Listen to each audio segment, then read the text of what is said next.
ನಮಸ್ಕಾರ ಸ್ನೇಹಿತರೆ, ನಮ್ಮ ಯೂಟ್ಯೂಬ್ ಚಾನಲ್ಗೆ ಸ್ವಾಗತ. ಇವತ್ತೇನಪ್ಪ ಅಂದರೆ, ಇವತ್ತು ಶುಕ್ರವಾರ ನಾವು ದುರ್ಗಮ್ಮನ ದೇವಸ್ಥಾನಕ್ಕೆ ಹೋಗ್ಬೇಕಂತಂದು ತೀರ್ಮಾನ ಮಾಡಿದ್ವಿ. ಹೋಗಿದ್ವಿ. ಅಲ್ಲೇ ಸ್ವಲ್ಪ ವಿಡಿಯೋ ಮಾಡೋಣ ಅಂದ್ಕೊಂಡ್ವಿ. ಅಲ್ಲಿ ಗಾಳಿ ತುಂಬ ಡಿಸ್ಟರ್ಬೆನ್ಸ್ ಇತ್ತು, ಹಾಗೆ ಮಳೆ ಕೂಡ ಸ್ವಲ್ಪ ಜೋರು ಬರ್ತಾಯಿತ್ತು. ಹಾಗಾಗಿ ನಾವು ಇಲ್ಲೇ ಅದ್ರ ಬಗ್ಗೆ ಡಿಸ್ಕಸ್ ಮಾಡೋಣ ಅಂತಂದು ಸ್ಟಾರ್ಟ್ ಮಾಡಿದ್ವಿ. ಅದೇ ನಮ್ಮ ದುರ್ಗಮ್ಮ ಹಬ್ಬದ ಬಗ್ಗೆ ನಿಮಗೆ ನಾನು ಒಂಚೂರು ಹೆಚ್ಚಿನ ಮಾಹಿತಿ ಹೇಳ್ತೀನಿ. ಇಲ್ಲಿ ಪ್ರತಿಯೊಂದು ಯುಗಾದಿ ಹಬ್ಬ ಆದಮೇಲೆ ದುರ್ಗನ ಹಬ್ಬ ನಡೆಯುತ್ತೆ. ಅದು ಯಾವ ರೀತಿಯಪ್ಪ ಅಂದರೆ, ಈಗ ಅದು ಮಂಗಳವಾರನೇ ಕಂಕಣ ಕಟ್ಟೋದು. ಯುಗಾದಿ ಹಬ್ಬ ಆಗಿ ಈಗ ಅಕಸ್ಮಾತ್ ಏನಾದರೂ ಬುಧವಾರ ಚಂದ್ರ ಕಂಡ್ರೆ ಬರೋ ಮಂಗಳವಾರ ಕಂಕಣ ಕಟ್ಟುತ್ತೆ. ಕಂಕಣ ಕಟ್ಟಿ 8 ದಿನದಿಂದ ಹಬ್ಬ ಸ್ಟಾರ್ಟು. ಮಂಗಳವಾರದಿಂದ ಶನಿವಾರ ತನಕ ಹಬ್ಬ.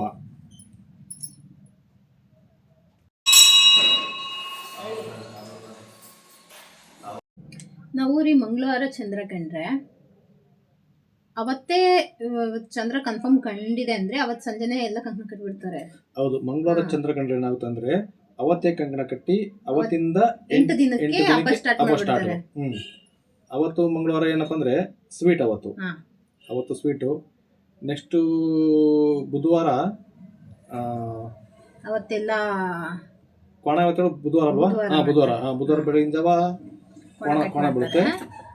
ಆಮೇಲೆ ಗುರುವಾರ ಬೆಳಗ್ಗೆ ತೇರಿರುತ್ತೆ. ಬೆಳಗ್ಗೆ ತೇರಿರುತ್ತೆ. ಆಮೇಲೆ ಅವತ್ತೆಲ್ಲ ಕುರಿ ಕಟ್ ಮಾಡೋರೆಲ್ಲ ಅವತ್ತೇ ಗ್ರ್ಯಾಂಡ್. ದುರ್ಗಮ್ಮನ ಹಬ್ಬ ಅಂದ್ರೆ ಗುರುವಾರನೇ ಗ್ರ್ಯಾಂಡ್ ಆಗಿರುತ್ತೆ.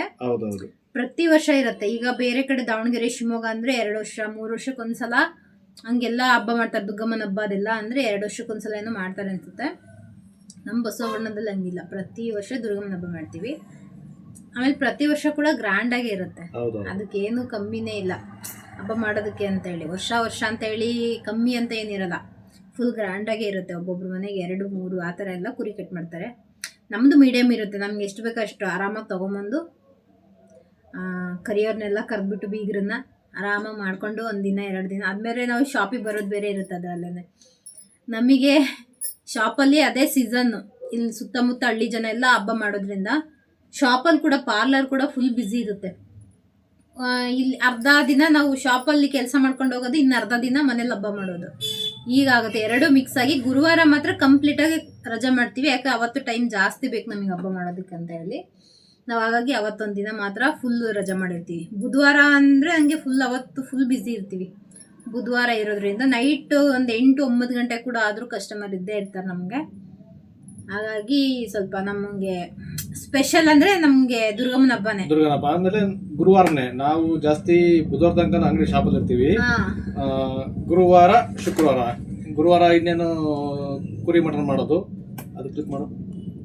ಗುರುವಾರ ಮಟನ್ ಮಾಡೋದು. ಶುಕ್ರವಾರ ಶಿಡೆ ಇರುತ್ತೆ. ದುರ್ಗಮ್ಮನ ಗುಡಿದ ಮೇಲೆ ತುಂಬಾ ಜನ ಸೇರುತ್ತೆ. ಬೆಳಗ್ಗೆಯಿಂದನೇ ಹೆಚ್ಚು ಕಡಿಮೆ ಸ್ಟಾರ್ಟ್ ಆಗುತ್ತೆ. ತುಂಬಾ ಜನ ಅಂದ್ರೆ ಅವತ್ತು ನೋಡ್ಬೇಕು. ನಮ್ಗೆ ಇಷ್ಟು ಹತ್ರ ಇದ್ದೇನೆ ನಾರ್ಮಲ್ ಟೈಮಲ್ಲಿ ಓಡಾಡಿ ಅಭ್ಯಾಸ ಆಗಿರುತ್ತೆ. ಅಷ್ಟು ಜನದಲ್ಲಿ ಹೋಗಿ ಮಕ್ಕಳನ್ನೆಲ್ಲ ಕರ್ಕೊಂಡು ಹೋಗ್ಬೇಕು ಅಂದ್ರೆ ಕಷ್ಟ ಆಗುತ್ತೆ. ಜಾತ್ರೆ ತುಂಬಾ ಇರುತ್ತೆ. ಆಮೇಲೆ ಇನ್ನೊಂದು ಹೇಳ್ಬೇಕಪ್ಪ ಅಂದ್ರೆ, ಬಸಾಪುರದಲ್ಲಿ ಎಷ್ಟು ಜೋರಾಗಿ ಮಾಡ್ತಾರೋ ಅದಕ್ಕಿಂತ 2 ಪಟ್ಟು ಚಿಲ್ಡ್ರನ್ ಮಾಡ್ತಾರೆ ಹಬ್ಬನ. ಅಲ್ಲಿ ಏರಿಯಲ್ಲಿ ಕಡಿಮೆ ಅಂದ್ರೂ ಮಣ್ಣಿಗೆ 1-2 ಅಂದ್ರೂ ಕುರಿ ಕೊಯ್ತಾರೆ. ಅಷ್ಟು ಜೋರಾಗುತ್ತೆ ಹಬ್ಬ. ಯಾಕಂದ್ರೆ ನಮ್ಮ ದೇವಸ್ಥಾನ, ದುರ್ಗಮ್ಮ ದೇವಸ್ಥಾನ ಹೆಂಗಿದೆ ಅಂದರೆ ಪೂರ್ವಕ್ಕೆ ಮುಖ ಮಾಡಿರೋದು ದುರ್ಗಮ್ಮ. ಹಂಗಾಗಿ ಚಿಲ್ಡ್ರನ್ ಕೂಡ ಅವರು ಜೋರಾಗಿ ಹಬ್ಬ ಮಾಡ್ತಾರೆ.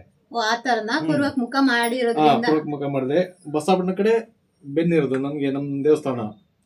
ಅಂದ್ರೆ ಗುಡ್ಡ ಇರೋದ್ರಿಂದ ಗುಡ್ಡದ ಆ ಕಡೆ ಚಿಡ್ರೋಣಿ, ನಮ್ದು ಈ ಕಡೆ ಬಸವಪಟ್ಟಣ ಫುಲ್ಲು. ಅಂದ್ರೆ ನಮ್ಮ ಕಡೆ ಬೆನ್ನೆ ಮಾಡಿರೋದು. ಇಲ್ಲೇಗಿಂತ ಅಲ್ಲಿ ಹಬ್ಬ ಇನ್ನೂ ಜೋರ್ ಇರುತ್ತೆ. ಆಮೇಲೆ ಏನೋ ಅದು ಚಿರಡೋಣಿ ಏನೋ ತಾಯಿ ಮನೇನೋ ಏನೋ ಅಂತ. ಹೌದು, ದುರ್ಗಮ್ಮನ ತಾಯಿ ಮನೆ. ಅಲ್ಲಿಂದಾನೇ ಅವರಿಗೆ ಅದೇನೋ ಮಡ್ಲಕ್ಕಿ ಎಲ್ಲ ಅಲ್ಲಿಂದ ಬಂದ್ಮೇಲೆ ಅಲ್ಲಿಂದಾನೇ ಬರೋದು. ಶುಕ್ರವಾರ ಸಿಡಿ ಎಲ್ಲ ಆದ್ಮೇಲೆ ಮತ್ತೆ ಶನಿವಾರ ಒಂದು ಬಂಡಾರ ತಂಡಿಗೆ ಅಂತ ಹೇಳಿ ಅದು ಚೆನ್ನಾಗಿರುತ್ತೆ. ಅಂದ್ರೆ ಅದು ಸ್ವಲ್ಪ ಹೋಳಿ ತರ ಏನೋ ಮಾಡ್ತಾರೆ. ಅರಿಶಿನ ಕುಂಕುಮದೆಲ್ಲ ಇದು ಮಾಡಿ ಚೆನ್ನಾಗಿರುತ್ತೆ. ನಮ್ದು ದುರ್ಗಮ್ಮನ ಹಬ್ಬ ಬಂದ್ರೆ ಅದೇ ಸ್ಪೆಷಲ್ ನಮ್ಗೆ ಬಸವಣ್ಣದವರಿಗೆಲ್ಲ.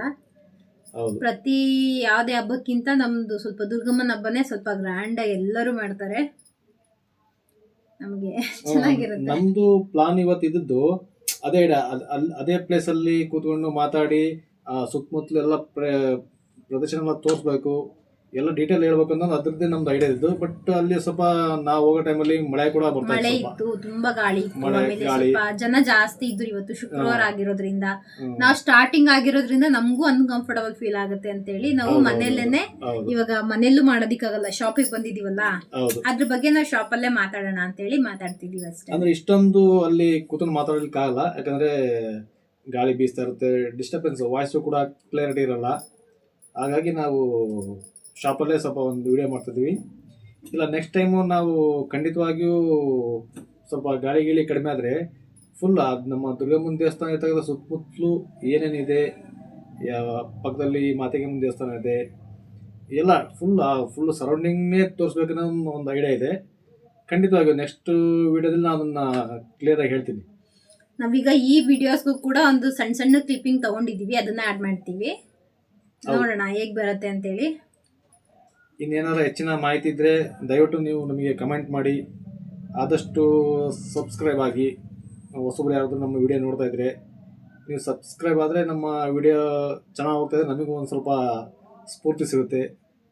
ಧನ್ಯವಾದಗಳು ಸ್ನೇಹಿತರೆ ವಿಡಿಯೋ ನೋಡಿದ್ದಕ್ಕೆ.